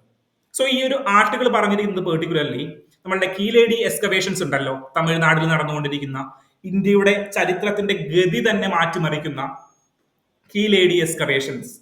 ഇതുമായി ബന്ധപ്പെട്ടിട്ടുള്ള നമ്മളുടെ ആർക്കിയോളജിക്കൽ സർവേ ഓഫ് ഇന്ത്യയുടെ ഇരട്ടത്താപ്പായിരുന്നു ഇവിടത്തെ ചർച്ചാ വിഷയമായിട്ടുണ്ടായിരുന്നത്. സോ ഒരു UPSC പെർസ്പെക്റ്റീവില് നമ്മളുടെ ആർക്കിയോളജിക്കൽ സർവേ ഓഫ് ഇന്ത്യ എന്താണ് എന്ന് നമുക്കൊന്ന് നോക്കണം. ദെൻ കീലേഡി എക്സ്കവേഷൻസ് എന്താണ് എന്ന് നമുക്കൊന്ന് നോക്കണം. ദെൻ എങ്ങനെയാണ് ആർക്കിയോളജിക്കൽ സർവേ ഓഫ് ഇന്ത്യയുടെ പ്രശ്നങ്ങൾ, ആർക്കിയോളജിക്കൽ സർവേ ഓഫ് ഇന്ത്യക്ക് എന്തൊക്കെ പ്രശ്നങ്ങളുണ്ട്, ദെൻ എന്തൊക്കെ നമുക്ക് ചെയ്യാനായിട്ട് പറ്റും, ഇത് നമുക്കൊന്ന് ബ്രീഫ് ആയിട്ട് നോക്കണം. Okay, so archaeological survey of India എന്ന് പറഞ്ഞു കഴിഞ്ഞാൽ ഇന്ത്യയിൽ പ്രാചീനമായിട്ട് നിലനിൽക്കുന്ന അല്ലെങ്കിൽ ഏറ്റവും കുറച്ച് പഴക്കമുള്ള ഒരു ഓർഗനൈസേഷൻ ആണ്, അല്ലെങ്കിൽ ഓർഗനൈസേഷൻ സ്ട്രക്ചർ ആണ് archaeological survey of India. 1861 Cunningham ആണ് എന്ത് സ്റ്റാർട്ട് ചെയ്തിരിക്കുന്നത്, archaeological survey of India start ചെയ്തിരിക്കുന്നത്. So it is founded in 1861 by Alexander Cunningham, the father of Indian archaeology. Indian ആർക്കിയോളജിയുടെ പിതാവാരാണ്? Alexander Cunningham. എന്തിനു വേണ്ടിയിട്ടാണ്? പേരിൽ തന്നെയുണ്ട്, നമുക്ക് എല്ലാവർക്കും അറിയാവുന്ന കാര്യമാണ്. എന്തിനു വേണ്ടിയിട്ടാണ്? പുരാതനമായിട്ടുള്ള ഹിസ്റ്ററികൾ കണ്ടുപിടിക്കുക, ദെൻ അതുമായി ബന്ധപ്പെട്ട പ്രവർത്തനങ്ങളെല്ലാം ചെയ്യുക, കൺസർവേഷൻ നടത്തുക, എക്സ്പ്ലോറേഷൻ ആൻഡ് എക്സ്കവേഷനുകളെല്ലാം നടത്തുക. ഇതായിരുന്നു ആർക്കിയോളജിക്കൽ സർവേയുടെ ഉദ്ദേശം. Okay, so archaeological survey of India എന്താണെന്ന് മനസ്സിലായല്ലോ. ദെൻ എന്താണ് കീലേഡി എക്സ്കവേഷൻസ്? കീലേഡി എക്സ്കവേഷൻസ് എന്ന് പറഞ്ഞു കഴിഞ്ഞാൽ ഇന്ത്യയുടെ ചരിത്രത്തെ മാറ്റിമറിക്കാൻ കെൽപ്പുള്ള ഒരു എക്സ്കവേഷൻ ആണ് ഈ കീലേഡി എക്സ്കവേഷൻസ്. അതായത് ഇന്ത്യയുടെ ലിഖിത ചരിത്രമുണ്ടല്ലോ, എവിടെ നിന്നാണ് തുടങ്ങുന്നത്? പ്രീ ഹിസ്റ്റോറിക് പീരീഡ് ഉണ്ട് ഇല്ലേ? പ്രീ ഹിസ്റ്റോറിക് പീരീഡ്, അതായത് എഴുതപ്പെടാത്ത കാലഘട്ടങ്ങളുണ്ട്. Prehistoric period, palaeolithic, mesolithic, neolithic പീരീഡുകളുണ്ട്. ദെൻ അതിനുശേഷം എന്താ സംഭവിച്ചത്? നമ്മൾ ഹിസ്റ്ററിയുടെ ഒരു തുടക്കം പറയട്ടെ. പ്രീ ഹിസ്റ്റോറിക് പീരീഡ് വന്നു, ഇവിടെ പാലിയോലിത്തിക്, മിസോലിത്തിക്, നിയോലിത്തിക് എന്ന് പറഞ്ഞ് നമ്മൾ സംസാരിച്ചു. ദെൻ ഇന്ത്യയിൽ ആരുണ്ടായി? ഇന്ത്യയിൽ പിന്നെ നമ്മൾ കാണുന്നത് ആരാണ്? കാൽക്കോലിത്തിക് പീരീഡ് ആണ്. കാൽക്കോലിത്തിക് പീരീഡിന്റെ തുടക്കത്തില് മുന്നേ എന്താ സംഭവിച്ചേ? എന്താ കാൽക്കോലിത്തിക് പീരീഡിന്റെ തുടക്കത്തിൽ സംഭവിച്ചത്? ഇൻഡസ് വാലി സിവിലൈസേഷൻ ആണ്. അവിടെ വരെ ഒന്നും ആർക്കും ഒരു കുഴപ്പമില്ല. ദെൻ ഇൻഡസ് വാലി സിവിലൈസേഷൻ ഏകദേശം 2500 വർഷങ്ങൾക്ക് മുൻപ്, 2500 BC ടു 1500 BC വരെ ഉള്ള കാലഘട്ടങ്ങളെയാണ് ഇൻഡസ് വാലി സിവിലൈസേഷൻ എന്നൊക്കെ നമ്മൾ വിളിക്കുന്നത്. 2500 ടു 1500, ഒരു 1000 വർഷം അപ്രോക്സിമേറ്റ്ലി ആണ്. ഒരു 1000 വർഷം നമ്മൾ ഇവിടെ കീപ്പ് ചെയ്തു. ദെൻ അതിനുശേഷം എന്ത് സംഭവിച്ചു? 1500 തുടങ്ങിയിട്ട് എന്ത് സംഭവിച്ചു? വേദ കാലഘട്ടം വന്നു, ഋഗ് വേദിക് പീരീഡ് വന്നു. ഋഗ് വേദം എഴുതാനായിട്ട് തുടങ്ങി. മോസ്റ്റ് ഈഗാലിറ്റേറിയൻ പീരീഡ് ഋഗ്വേദിക് കാലഘട്ടം. ദെൻ വേദങ്ങൾ റിജിഡ് ആവാനായിട്ട് തുടങ്ങി എന്ന് BC 1000 മുതൽ, അല്ലെങ്കിൽ ബിഫോർ ക്രൈസ്റ്റ്, അല്ലെങ്കിൽ BCE ബിഫോർ കോമൺ ഇറ 1000 മുതൽ. ഓക്കെ, സോ ആ ഒരു ക്രോണോളജി വന്നേ. ആദ്യം പ്രീ ഹിസ്റ്റോറിക് പീരീഡ്, ദെൻ അത് നമ്മൾക്കറിയാം palaeolithic, mesolithic, neolithic period. Then അതിനുശേഷം എന്താ സംഭവിച്ചേ? അതിനുശേഷം ഒരു 2500 വർഷമായി കഴിഞ്ഞപ്പോഴേക്കും എന്തായിരുന്നു? BC 2500 വർഷമായി കഴിഞ്ഞപ്പോഴേക്കും എന്താണ്? നമ്മളുടെ ഇൻഡസ് വാലി സിവിലൈസേഷൻ വന്നു. അതൊരു 1000 വർഷം നിലനിന്നു. ആ ഒരു സിവിലൈസേഷൻ, പല സിവിലൈസേഷനുകളും ആ സമയത്ത് ഉണ്ടായിരുന്നത് ഒരു 1000 വർഷത്തോളം നിലനിന്നു. ദെൻ ഇന്ത്യയില് ഋഗ് വേദിക് പീരീഡ് വന്നു 1500 BC, ക്രിസ്തു ജനിക്കുന്നതിന് മുന്നേ 1500 വർഷങ്ങൾക്ക് മുന്നേ. ദെൻ അതിനുശേഷം ലേറ്റർ വേദിക് പീരീഡ് വന്നു. ഓക്കെ, ലേറ്റർ വേദിക് പീരീഡില് മതങ്ങൾ കുറച്ചും കൂടി റിജിഡ് ആയി. ഓക്കെ, നിങ്ങൾ ക്ലാസ്സുകളിൽ പഠിച്ചിട്ടുണ്ടാവും, എനിക്കറിയാം, കൃത്യമായിട്ട് പഠിച്ചു പോയിട്ടുണ്ടാവും. ദെൻ റിജിഡ് ആയതിനു ശേഷം എന്ത് സംഭവിച്ചു? ദെൻ അതിനുശേഷം എന്താ സംഭവിച്ചത്? അതിനുശേഷം നമുക്ക് നമ്മുടെ ടെക്സ്റ്റ് ബുക്ക് നോക്കിക്കഴിഞ്ഞാൽ മഹാജനപദാസ് പീരീഡ് എന്ന് പറയും. Okay, Mahajanapada period. ഈ പീരീഡിന് മറ്റൊരു പേര് കൂടി നിങ്ങൾ കൊടുത്തിട്ടുണ്ട്. എന്താണ് ആ പീരീഡിന് മറ്റൊരു പേര്? The period of second urbanisation. The period of second urbanisation. Indus valley civilisation ആണ് ഫസ്റ്റ് അർബനൈസേഷൻ എങ്കിൽ സെക്കൻഡ് അർബനൈസേഷൻ നടന്നത് എവിടെയാണ്? മഹാജനപദ കാലഘട്ടങ്ങളിലാണ്. ഈ മഹാജനപദ കാലഘട്ടങ്ങളെ തിരുത്തുന്ന ഒരു എക്സ്കവേഷൻ ആണ് കീലടി എക്സ്കവേഷൻസ്. എന്താണ്? 1500 മുതൽ ഋഗ്വേദിക് പീരീഡ്, ദെൻ 1000 മുതൽ 500 വരെ നമ്മൾ അപ്രോക്സിമേറ്റ്ലി എന്ത് വിളിക്കും? ലേറ്റർ വേദിക് പീരീഡ് എന്ന് വിളിക്കും. ദെൻ ഒരു BC 600-ാം നൂറ്റാണ്ട് മുതൽ ഏകദേശം ഒരു 500-600 BC മുതൽ ഒരു 300-200 BC വരെയൊക്കെയാണ് നമ്മൾ മഹാജനപദ പീരീഡ് എന്ന് പറയുന്നത്. ഓക്കെ, ബുദ്ധൻ ജനിക്കുന്നത് ആ പീരീഡിലാണ്. നമ്മളുടെ ആരാണ് നമ്മളുടെ ജൈനൻ ജനിക്കുന്നത് ആ പീരീഡിലാണ്. ദെൻ ഒരുപാട് പേര്. സോ അങ്ങനെ മഹാജനപദകളുടെ ഒരു കാലഘട്ടമാണ് സെക്കൻഡ് അർബനൈസേഷൻ. പക്ഷേ ഈ സെക്കൻഡ് അർബനൈസേഷനുകളൊക്കെ പഠിക്കുമ്പോഴും നമ്മൾ എന്ത് പഠിച്ചിട്ടില്ല? തമിഴ്നാട്ടിൽ എന്തായിരുന്നു, കേരളത്തിൽ എന്തായിരുന്നു എന്നൊന്നും പഠിച്ചിട്ടില്ല. ഓക്കെ, പക്ഷേ ഇത് പഠിക്കാനായിട്ടുള്ള ഒരു അവസരം, അല്ലെങ്കിൽ ഇന്ത്യയുടെ ചരിത്രം ഒന്ന് മാറ്റി എഴുതാനായിട്ടുള്ള അവസരമാണ് ഈ കീലേഡി എക്സ്കവേഷൻസ് തരുന്നത്. 1500 മുതൽ അറൌണ്ട് ഒരു BC 300 ടു സംഘം ലിറ്ററേച്ചറിനെ കുറിച്ച് വരെ നമുക്ക് എന്ത് തരാനായിട്ടുള്ള സാധ്യത, ഇൻഫോർമേഷൻസ് തരാനായിട്ടുള്ള സാധ്യത ഈ ഒരു കീലേഡി എക്സ്കവേഷൻസിനുണ്ട്. ഓക്കെ, സോ ഇതൊരു സെക്കൻഡ് അർബനൈസേഷൻ പീരീഡിലുള്ള, സെക്കൻഡ് അർബനൈസേഷനെ മാറ്റിമറിക്കുന്ന ഒരു എക്സ്കവേഷൻസ് ആണ്. കേന്ദ്ര സർക്കാർ അല്ലെങ്കിൽ പെർട്ടിക്കുലർലി ഇന്ത്യ ഗവൺമെന്റ് ഈ എക്സ്കവേഷനെ എന്ത് ചെയ്യുന്നില്ല? സപ്പോർട്ട് ചെയ്യുന്നില്ല. അതായത് 2014 ഈ ഒരു എക്സ്കവേഷൻസ് തുടങ്ങിയത്. 2014 കെ അമർനാഥ് രാമകൃഷ്ണന്റെ നേതൃത്വത്തിലാണ് ഈ കീലേഡി എക്സ്കവേഷൻസുകൾ കണ്ടുപിടിച്ചത്. സോ ഒരു 2000-3000 ആർട്ടിഫാക്ട്സുകൾ കണ്ടെത്തിയതിനു ശേഷം ഇദ്ദേഹത്തെ പെട്ടെന്ന് ആസാമിലേക്ക് സ്ഥലം മാറ്റി. ഓക്കെ, ആസാമിലേക്ക് സ്ഥലം മാറ്റി. എന്നിട്ട് സോ ഇതൊരു കേസായിട്ട് വന്നു. കേസ് സുപ്രീം കോടതിയിലേക്ക് വന്നപ്പോൾ ആർക്കിയോളജിക്കൽ സർവേ ഓഫ് ഇന്ത്യ പറഞ്ഞു ഇത് അത്ര വലിയ ഇമ്പോർട്ടന്റ് ആയിട്ടുള്ള സൈറ്റുകളൊന്നുമല്ല, വലിയ ആർട്ടിഫാക്റ്റുകളൊന്നും കിട്ടിയിട്ടൊന്നുമില്ല. തമിഴ്നാട് സർക്കാർ ഇതിനെതിരെ വാദിക്കുകയും ദെൻ തമിഴ്നാട് സർക്കാരിന്റെ നേതൃത്വത്തിൽ ആർക്കിയോളജിക്കൽ എക്സ്കവേഷൻസുകൾ നടത്താനായിട്ട് ഉത്തരവിടുകയും ചെയ്തു. അതായത് ഇപ്പൊ അവിടെ ആർക്കിയോളജിക്കൽ എക്സ്കവേഷൻസ് നടത്തുന്ന ആരല്ല? ആർക്കിയോളജിക്കൽ സർവേ ഓഫ് ഇന്ത്യ അല്ല, തമിഴ്നാട് ഗവൺമെന്റിന്റെ നേതൃത്വത്തിലാണ്. എന്തിനു വേണ്ടിയിട്ടാണ് ഗവൺമെന്റ് ഇതിനെതിരെ, അല്ലെങ്കിൽ ഈ കീലേഡി എക്സ്കവേഷൻസ് പുറത്തു വരരുത് എന്നുള്ളൊരു തീരുമാനം ഉണ്ടാകുന്നത്, അല്ലെങ്കിൽ അതിനെതിരെ പ്രവർത്തിക്കുന്നത് എന്തുകൊണ്ടായിരിക്കും? അതായത് ഈ ആര്യനൈസേഷനും അല്ലെങ്കിൽ ആര്യൻ ഇൻവേഷനെ ഇപ്പൊ അത്ര പിടിക്കുന്നില്ല, അല്ലെങ്കിൽ ആര്യൻ ഇൻവേഷനെ അത്ര മുറുകെ പിടിക്കുന്നില്ല പലരും. കാരണം എന്താണ്? ആര്യൻ ഇൻവേഷൻ എന്ന് പറഞ്ഞു കഴിഞ്ഞാൽ ആര്യന്മാര്, പെർട്ടിക്കുലർലി ഹിന്ദു കമ്മ്യൂണിറ്റിയിലെ ഹൈ ക്ലാസ് ആളുകളാണല്ലോ ഈ ആര്യന്മാരായിട്ട് നമ്മൾ കണക്കാക്കുന്നത്. അവര് പുറത്തു നിന്ന് വന്നവരാണെന്ന് കണക്കാക്കും. ഓക്കെ, സോ ഇതാണല്ലോ ആര്യൻ ഇൻവേഷൻ തിയറി. ആര്യന്മാര് ഇന്ത്യയിലേക്ക് ഇൻവേഡ് ചെയ്തു. പകരം ആര്യന്മാർ ഇവിടെ ഒറിജിൻ ചെയ്തതാണ് എന്നാണ് ഇപ്പൊ കറന്റ്ലി നമ്മൾ വിശ്വസിച്ച് പോകുന്നത്. സോ അതാണ് ആര്യൻ ഇൻവേഷൻ തിയറിക്ക് അത്ര പോപ്പുലാരിറ്റി ഒന്നും കിട്ടാത്തത്. സോ ഈ കീലേഡി എക്സ്കവേഷൻസ് വന്നു കഴിഞ്ഞാൽ പല കാര്യങ്ങളും തെളിയും. എന്തൊക്കെയാണ് തെളിയാൻ പോകുന്നത്? ആരായിരുന്നു ആര്യന്മാര്, അല്ലെങ്കിൽ ഇവിടുത്തെ ആ സമയത്ത് ഉണ്ടായിരുന്ന ഒരു പൊളിറ്റിക്കൽ സിനാരിയോ, അല്ലെങ്കിൽ വേറെ എന്തെങ്കിലും സിനാരിയോസ് എല്ലാം തെളിയും.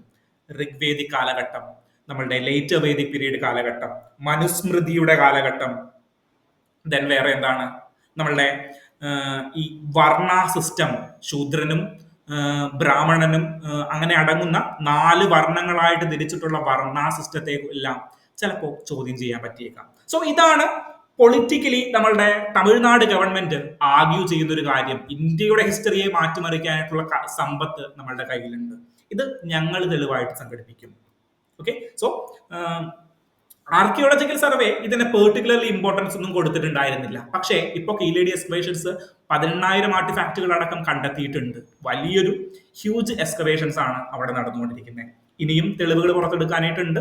ഇനിയും അതിൽ നിന്നെല്ലാം ഇൻഫറൻസസുകൾ, അല്ലെങ്കിൽ അതിൽ നിന്നെല്ലാം കൺക്ലൂഷനുകളിൽ എത്തേണ്ടതായിട്ടുണ്ട്. ഓക്കെ, സോ കീലേഡി എക്സ്കവേഷൻസ് എന്താണെന്ന് മനസ്സിലായല്ലോ, ആർക്കിയോളജിക്കൽ സർവേ ഓഫ് ഇന്ത്യ എന്താണെന്ന് മനസ്സിലായല്ലോ, ദെൻ ഇവരുടെ ഡൈലമ എന്താണെന്ന് മനസ്സിലായി. അപ്പോൾ ചില പ്രോബ്ലങ്ങൾ ആർക്കിയോളജിക്കൽ സർവേ ഓഫ് ഇന്ത്യക്ക് ഉണ്ട്. കാരണം എന്താണ്? ഹിസ്റ്ററി അവർക്ക് ഇഷ്ടമുള്ള രീതിയിൽ, അല്ലെങ്കിൽ ഹിസ്റ്ററി ആരുടെയും സമ്മർദ്ദത്തിന് വഴങ്ങിയല്ല എഴുതേണ്ടത്. പക്ഷേ അവർക്ക് ഇഷ്ടമുള്ള രീതിയിലാണ് ഹിസ്റ്ററി എഴുതാനായിട്ട് ശ്രമിക്കുന്നത് എന്നൊരു ആക്ഷേപമുണ്ട്.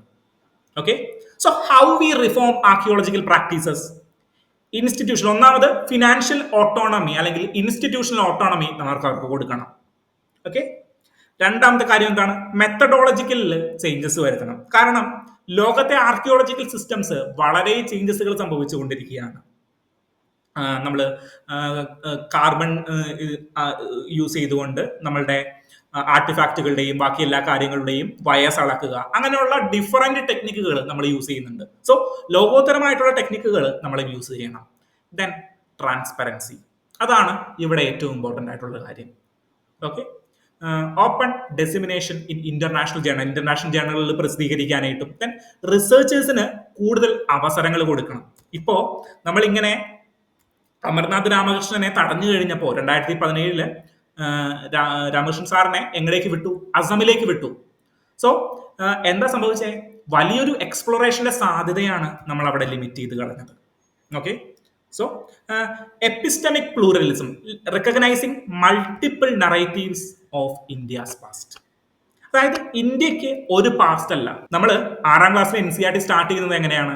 One past or many past, our past one എന്നുള്ളതാണ് ആ ടെക്സ്റ്റ് ബുക്കിന്റെ പേര്, അല്ലെ? സോ അതിൽ ആദ്യത്തെ ചാപ്റ്റർ തുടങ്ങുന്നത് എങ്ങനെയാ? നമ്മൾക്ക് ഒരു പാസ്റ്റ് ആണോ അല്ലെങ്കിൽ ഒരുപാട് പാസ്റ്റുകൾ ഉണ്ടോ എന്ന് ചോദിച്ചുകൊണ്ടാണ്. സോ ആ ഒരു കാര്യം 6ാം ക്ലാസ്സിലെ പിള്ളേരെ പഠിപ്പിക്കുന്ന കാര്യം നിങ്ങളൊന്ന് പ്രാവർത്തികമാക്കണം എന്ന് കൂടിയാണ് ഇവിടെ നമുക്ക് പറയാനായിട്ടുള്ളത്. Okay, so archaeological survey of ഇന്ത്യയിൽ മനസ്സിലായി, എക്സ്കവേഷൻസ് നമ്മളുടെ കീലേഡി എക്സ്കവേഷൻസിനെ കുറിച്ച് മനസ്സിലായി. ദെൻ ഇവർക്ക് റിഫോം ചെയ്യാനായിട്ടുള്ള കാര്യങ്ങൾ, ആർക്കിയോളജിക്കൽ സർവേ ഓഫ് ഇന്ത്യയെ റിഫോം ചെയ്യാനായിട്ടുള്ള കാര്യങ്ങൾ നിങ്ങൾക്ക് മനസ്സിലായി എന്ന് വിചാരിക്കുന്നു. അത്ര വലിയ ഇമ്പോർട്ടന്റ് ഒന്നുമല്ല, കേട്ടിരിക്കുക. Is related to how the deception techniques evolve. എന്താണ് ഈ ഡിസെപ്ഷൻ ടെക്നിക് എന്ന് പറഞ്ഞു കഴിഞ്ഞാൽ? ചെറിയ 2 ആർട്ടിക്കിൾ ആണ് ഇനിയുള്ളത്. ഡിസെപ്ഷൻ ടെക്നിക് എന്ന് പറഞ്ഞു കഴിഞ്ഞാൽ വഞ്ചന. ഡിസെപ്ഷന്റെ മലയാളം എന്താ? വഞ്ചിക്കുക, ചതിക്കുക എന്നുള്ളതൊക്കെയാണ് ഡിസെപ്ഷൻ എന്ന് പറയുന്നത്. സോ എങ്ങനെയാണ് ഈ വാസിൽ ഡിസെപ്ഷൻ നടക്കുന്നത്? അതായത് റിയൽ എനിമിയാണെന്ന് മിമിക്ക് ചെയ്യും.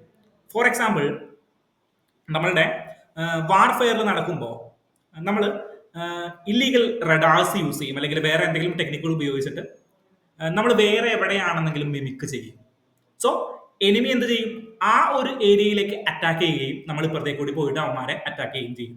നമ്മുടെ ബാഹുബലിയുടെ യുദ്ധതന്ത്രം എങ്ങനെയാണ്? പുറകിൽ നിന്ന് അറ്റാക്ക് ചെയ്യുക, ദെൻ മറ്റേ കാലകേയൻ നമ്മളുടെ മേജർ ആർമി അറ്റാക്ക് ചെയ്യുമ്പോൾ പുറകിൽ കൂടി പോയിട്ട് നമ്മൾ അറ്റാക്ക് ചെയ്യും. സോ കാലകേയനെ വഞ്ചിച്ചുകൊണ്ടാണ് നമ്മൾ ഡിസെപ്ഷൻ ടെക്നിക്ക് യൂസ് ചെയ്തുകൊണ്ടാണ് നമ്മൾ അവിടെ വിജയിച്ചത്, ബാഹുബലി വിജയിച്ചത്. സോ അതുപോലെ തന്നെ നമ്മുടെ റിയൽ വാറുകളിൽ പലപ്പോഴും ഈ ഡിസെപ്ഷൻ ടെക്നിക്സ് അല്ലെങ്കിൽ ഡെക്കോയ്സ് യൂസ് ചെയ്യാറുണ്ട്. എങ്ങനെയാണ്? നമ്മളുടെ ഓപ്പറേഷൻ സിന്ദൂറിൽ നമ്മൾ യൂസ് ചെയ്തു എന്ന് പറയപ്പെടുന്ന ഒരു സാധനമാണ് X guard fibre optical decoy system. So X guard എന്ന് പറയുന്നത് നമ്മളുടെ റഫേൽ വിമാനങ്ങൾ ഉണ്ടല്ലോ. ഞാനിവിടെ ഒരു AI ജനറേറ്റഡ് പിക്ചർ കാണിച്ചു തരാം. അതായത് ഇതൊരു റഫേൽ വിമാനമാണെന്ന് നിങ്ങൾ സങ്കല്പിക്കുക. ഇതിന്റെ ഫ്രണ്ടിലേക്ക് ഒരു ഫൈബർ ഒപ്റ്റിക് ഇങ്ങനെ നീണ്ടു നിൽക്കും. It's actually A radar. എന്താ ചെയ്യുക ഇവര് നമ്മളുടെ പാകിസ്ഥാനിലേക്ക് നമ്മൾ എൻ്റർ ചെയ്ത് കഴിയുമ്പോഴേക്കും ഇവര് പലതരത്തിലുള്ള റേഡിയേഷനുകൾ അല്ലെങ്കിൽ റഡാർ പുറപ്പെടുവിക്കുന്ന സിഗ്നലുകൾ പുറപ്പെടുവിക്കും. സോ നമ്മളുടെ പാകിസ്ഥാന്റെ കയ്യിലും ഈ റഡാറിനെ അല്ലെങ്കിൽ ഇതിൽ നിന്ന് വരുന്ന വേവുകളെ ഐഡന്റിഫൈ ചെയ്യുന്ന സിസ്റ്റങ്ങൾ ഉണ്ടാവുമല്ലോ. അവരുടെ ആർമിയും എക്യുപ്ഡ് ആണ്. സോ അവർക്ക് ഒരു എനിമിയെ മിമിക്ക് ചെയ്ത് കൊടുക്കും. സോ അവര് വേറെ എവിടെയെങ്കിലും പോയി അറ്റാക്ക് ചെയ്യും. അതായത് ഇതിൽ നിന്ന് വരുന്ന റഡാർ ലൈറ്റുകൾ അല്ലെങ്കിൽ റഡാർ ഇൻഫോർമേഷനുകൾ എന്തായിരിക്കും? തെറ്റായിരിക്കും. സോ പെട്ടെന്ന് മറ്റവർ ആക്ട് ചെയ്യും. ഒരു വിമാനം വരുന്നുണ്ടെന്ന് പറഞ്ഞിട്ട് ആക്ട് ചെയ്തിട്ട് അത് തെറ്റായ സന്ദേശങ്ങളിൽ തെറ്റായ ഒരു സ്ഥലത്ത് പോയിട്ട് വീഴുകയും സോ ആ ഒരു ഗ്യാപ്പിൽ നമ്മൾ കയറി അടിക്കുകയും ചെയ്യും. സോ ഇതിനെയാണ് ഡെക്കോയ് സിസ്റ്റം എന്ന് പറയുന്നത്, അല്ലെങ്കിൽ ഡിസെപ്ഷൻ ടെക്നിക്കുകൾ എന്ന് പറയുന്നത്.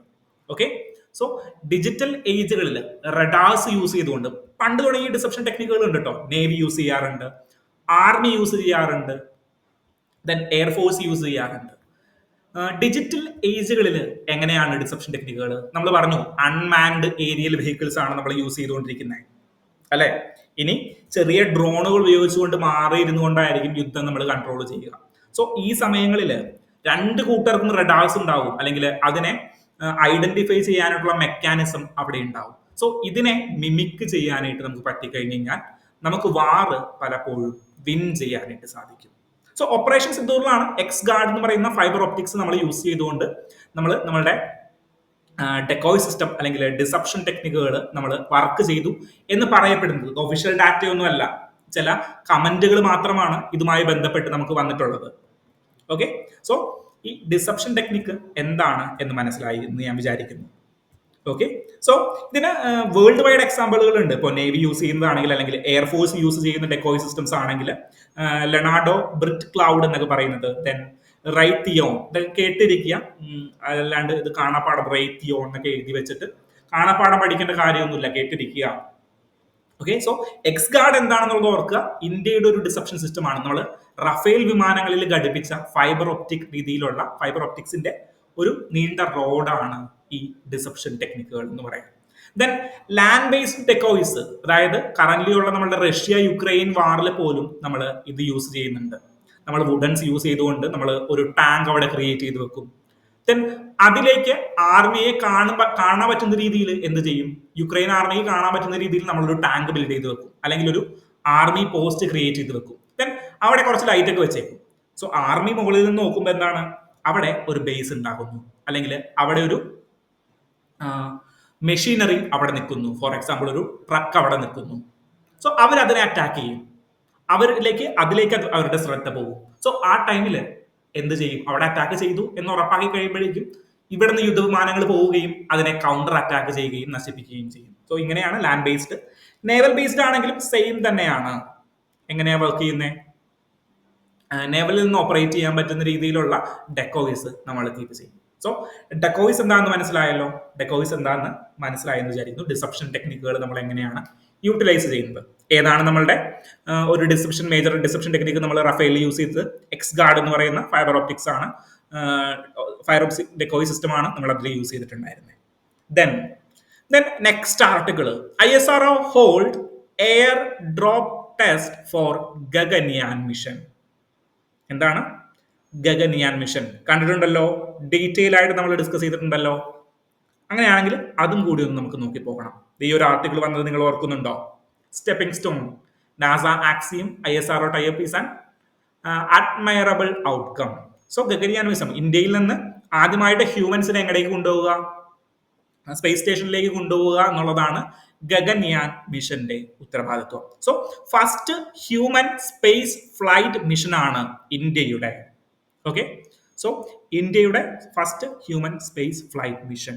സോ ഫസ്റ്റ് നമ്മൾ എന്ത് ചെയ്യും, ഫസ്റ്റ് അൺമാൻഡ് മിഷൻ, ഇതൊരു 3 സ്റ്റേജ് മിഷൻ ആണ്. സെക്കൻഡ് നമ്മളൊരു റോബോട്ടിനെ വെക്കും. വ്യോമമിത്ര എന്ന് പറയുന്ന ഒരു ഫീമെയിൽ റോബോട്ടിനെ നമ്മൾ എന്ത് ചെയ്യും, ഈ ഗഗൻയാൻ മിഷന്റെ ഭാഗമായിട്ട് മുകളിലേക്ക് കൊണ്ടുപോകും. എന്തിനാണ്, അവർക്ക് എല്ലാ സാഹചര്യങ്ങളും ഒരു മനുഷ്യൻ പോകുമ്പോൾ അതിന് കൃത്യമായിട്ടാണോ പോകുന്നതെന്ന് അറിയാനായിട്ട് വ്യോമമിത്ര എന്ന് പറയുന്ന ഒരു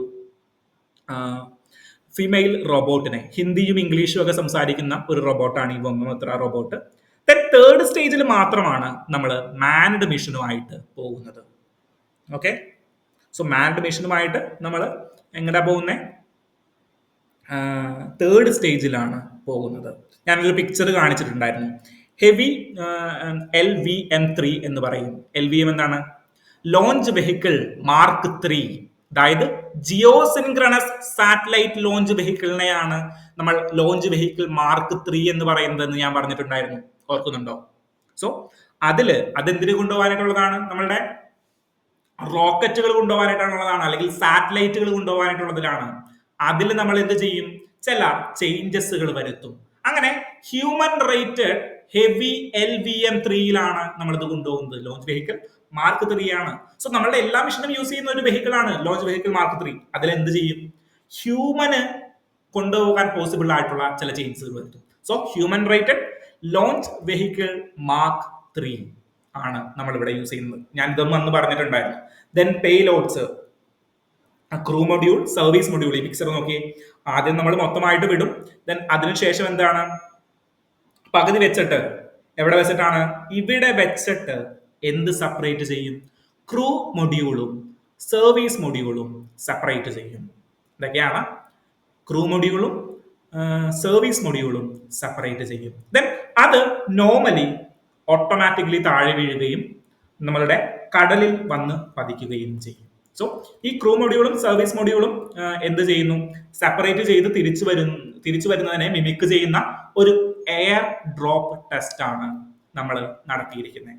ഓക്കെ, സോ ഇത് മുകളിൽ നിന്നല്ല, നമ്മളുടെ എയർഫോഴ്സിന്റെ വാഹനത്തിൽ നിന്ന് നമ്മൾ ഈ ഒരു മൊഡ്യൂളിനെ, 5 ടൺ കനമുള്ള ഈ മൊഡ്യൂളിനെ താഴേക്ക് വിടുകയും ഇതിന്റെ പാരച്യൂട്ടുകൾ കൃത്യമായിട്ട് വർക്ക് ചെയ്യുന്നുണ്ടോ എന്ന് അനലൈസ് ചെയ്യുന്നതിന് വേണ്ടിയിട്ടുള്ളൊരു ടെസ്റ്റ് ആണ് ഇന്നലെ നമ്മൾ നടത്തിയിരിക്കുന്നത്.